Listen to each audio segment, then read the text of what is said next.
Hey friend, I'm so excited about this video. In this video, I'm going to give you 10 tips to instantly improve your watercolor. So if you're like, man, I'm bumming about the results I'm getting, they're not like the teacher, they're not like this image or this YouTube video, apply these 10 tips and I'm sure they will wildly improve your watercolor results. So if you're ready, let's get started. Okay, my first tip is paper. Paper is so important. It's one of the more important, having all good supplies is a really important thing. If you want to see good results, investing in some good supplies that you love, you're going to see a huge improvement. But paper is one of the #1 ways that you can improve your watercolor instantly when it comes to blending and mixing with wet and wet. The saturation and the density of your colors is going to oftentimes look really muted and lame, honestly, if it's on sad, cheap watercolor paper. They just don't get the richness out of the pigments that you would like to see with the 100% cotton paper. Your colors are going to look vibrant and rich on this paper. They're not going to be dull or muted looking, and they're also going to blend really well. And then sometimes cheaper papers mix too much, like wet and wet happens way too quickly or aggressively, or the opposite happens. So certain cheap papers will give you the opposite result where the blending with wet and wet is just way too aggressive, or some other cheaper papers, the wet and wet ability will be non-existent. And so having a really good paper is going to help you improve your technical skills, but then also give you the better results that you're looking for when you're looking at reference photos or you're looking at a tutorial online by a professional, etc. But next tip number 2 for instantly improving your watercolor is those hard lines. So hard lines are, especially if you're painting a loose style floral watercolor or loose style landscape or whatever, hard lines are an easy way. In some areas, it's totally appropriate to have hard lines. Like if you're adding detail to something, or you're painting a building and you want to show edges or fine details, etc. However, if you want the overall look to look more whimsical, more loose, etc., try avoiding hard lines as much as you possibly can, because that is something that's going to stand out. It's an edge. It creates a more saturated and more dense area of color that's just not going to fit with the rest of your piece. And so what will help you with avoiding hard lines is making sure that while you're painting with watercolor, watching how your stuff is drying. If you see something that's creating a hard line, just grab a wet brush, just water on it, do a little, you know how you brush your teeth and you do those circular motions. You can do that on your hard line to lift some of that color off, and grab a dry paper towel and lift that off. Or just watch while it's still wet, while your color is still wet. Anything that has a puddle, which is going to be my third tip, I'm kind of getting ahead of myself, but anything that has a puddle on your paper is going to have a hard line around that puddle, because the water pushes the pigments, the actual granulated pigment, to the edge of that puddle. And so it saturates the edge of that puddle, creating a hard line or a ring around that puddle. So my second and third tip go hand in hand with each other. Second tip was avoid hard lines when you're trying to paint a more whimsical, loose piece. Avoid them unless you're obviously adding detail. Third tip is water control. So many newbies, so many beginners struggle with having the appropriate amount of water on their brush all the time. So many of people that I see, learning watercolor grab way too much water with their brush. They're going in their water cup and they're just going straight to their paper with drips of water coming off their brush.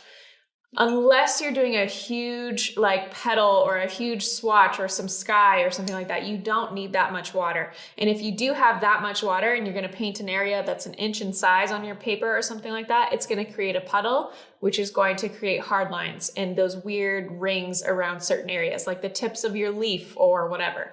It's also going to separate, if you're mixing colors together, it's also going to separate some of your colors. So for example, lemon yellow deep is a really dense color, whereas opera rose is much lighter than lemon yellow deep. So if you're mixing lemon yellow deep with opera rose, if you have too much water in your mixture, opera rose is going to lift to the top and you're going to see this dusty pink stuff on top. So try it takes balance, it takes a lot of practice, but try to remember to always swipe your water cup off on the edge, and just go off of feel. If something looks like it's literally a puddle on your paper, grab a dry paper towel, soak up that puddle a little bit so it doesn't dry all funky. And then my fourth tip, that was 3, right? Yeah, my fourth tip is to have 2 water cups. I use 2 water cups for when I'm rinsing off a warm color and when I'm rinsing off my cool colors like greens and blues, etc. So that I don't mix contrasting colors together, creating brown, muddy water. Some artists use a clean cup of water and a dirty cup of water. However makes sense, most sense to you is totally up to you, but I highly recommend with watercolor, since you're using water all the time when you're painting, that you have those separated, or you have 1 cup of water that stays clean the whole time and you rinse off all your colors in the other cup of water, so that you're never adding brown or muddiness to your pigments when you grab and mix new colors. And then next tip, brushes, brushes, brushes. I am a huge fan of Princeton Heritage 4050 brushes. You guys know that if you've watched any number of videos on this channel. They're all I use. Again, check out that supply video if you want to know why. I'm also a huge fan in synthetic brushes because no harm done to animals, and they're also way less expensive. However, Princeton, I have no idea how they did it, how they've done it, but they have created this technology in their brush that literally is the most flexible, snappy, absorbent, all the things you want when it comes to watercolor brush. So the Heritage 4050 brush, I love. They also have an Aqua Elite brush that holds a lot of water, so you don't have to constantly be dipping and grabbing new water and pigment. But the main goal that I like to achieve in the style watercolor that I paint is flexibility and snappiness. And so I don't want to be working with a flat or a floppy wet mop type of brush. Some watercolorists love those brushes when they're working, but me personally, I love a snappy, flexible brush. So if I'm putting pressure on a brush, it's going to snap right back into its original form, etc., because it's so flexible. I like painting that way, but my recommendation, or my 5th tip to you, is to find a brush that you adore, that soaks up and absorbs water and is also going to retain its form if that's something that lends to your style. So find a good brush. I recommend Princeton round brushes, Princeton Series 4050 brushes.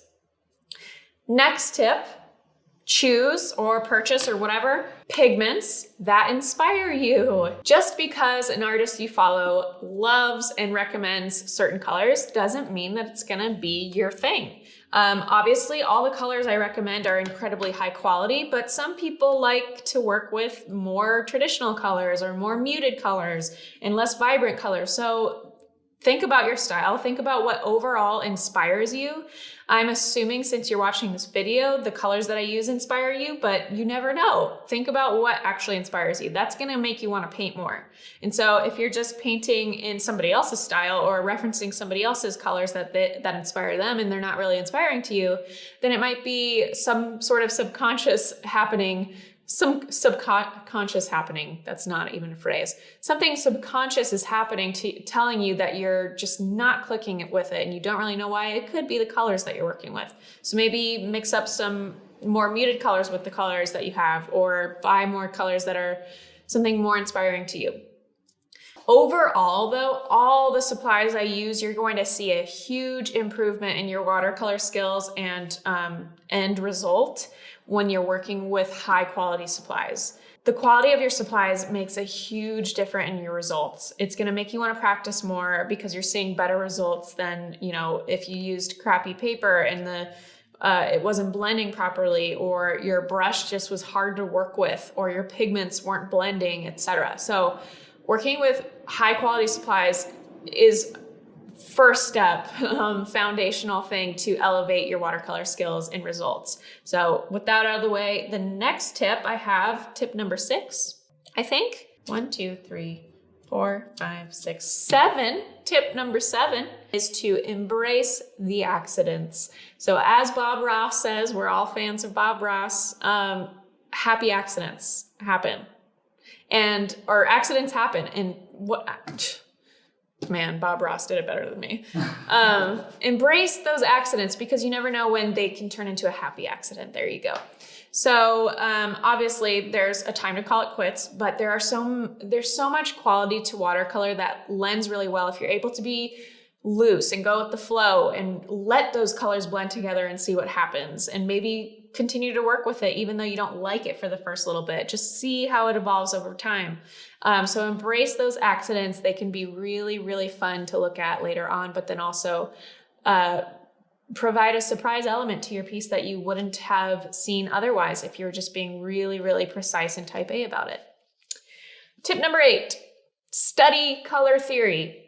When I started taking color theory really seriously in my practice, that's when composition, overall my work just completely transformed and took off, and I was able to sit down and paint with more confidence. So a lot of artists and creatives struggle with overthinking and knowing where to place what, when, and color theory informs pretty much every decision that I make on paper. And so if you want more information on color mixing and color theory, make sure you check out our color chart video tutorial. That was super informative.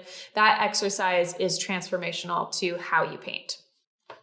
My 9th tip is to break everything you paint down into shapes. If you've worked through any of my books, Everyday Watercolor and Everyday Watercolor Florals, you know that my background is in sketching and drawing.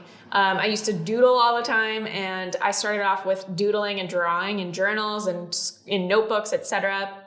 And that informs how I paint. And the main reason for that is that everything you paint can be broken down into basic shapes. Basic shapes. So a floral can be a sphere, a cone shape, a star shape, etc. A toucan, its head can be a circle mixed with a C curve and then a straight line. And so everything you paint can be broken down into basic shapes. And so if you're able to do that internally in your mind as you're painting, it makes painting so much easier. And so if you haven't checked out my books yet, that is going to help train your mind into breaking things down into basic shapes for you if you need help with that. But breaking things down, whatever you're painting, landscapes, animals, portraits, florals, whatever it is, can be broken down into basic shapes and make it way easier for you to improve your watercolor skills. And then my final tip is to have dry paper towels on hand while you're painting. This beautiful, or a cloth or a Q-tip, something that is dry and material, whatever, can soak up some water and pigment. So like I said earlier, if you have puddles of paint and water on your paper, that's going to create hard lines that you maybe don't want. So using a paper towel to soak it up. And then also color lifting. When you're painting more realistically and you want to add texture or you want to diffuse a color more and make it lighter, use your paper towel and actually create texture on your painting with the texture of your paper towel, or create lines where you've picked up color lines and petals or details in petals with a Q-tip or with a paper towel that's, scrunched up real tight like this.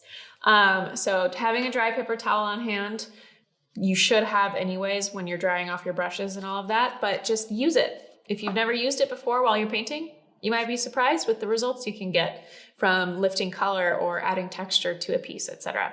So those are our 10 tips that I have for you to instantly improve your watercolor. As always, have fun, stay loose, don't judge yourself. Even if it's a mistake and you end up throwing it in the trash or whatever, don't think of it as a mistake. Think of it as a lesson learned and a lesson in improving your skills, improving your muscle memory, etc. But those 10 tips should help you get you on your way to instantly improving your watercolor. I hope you loved this video. Please comment below with your favorite tip that I mentioned in this video, or if I didn't mention a tip in this video that you love, I would love to learn from you. So let me know in the comments below what one of your favorite tips for watercolor for instantly improving your watercolor is in the comment section below. I can't wait to read your comments, and until next time, I'll see you in the next video.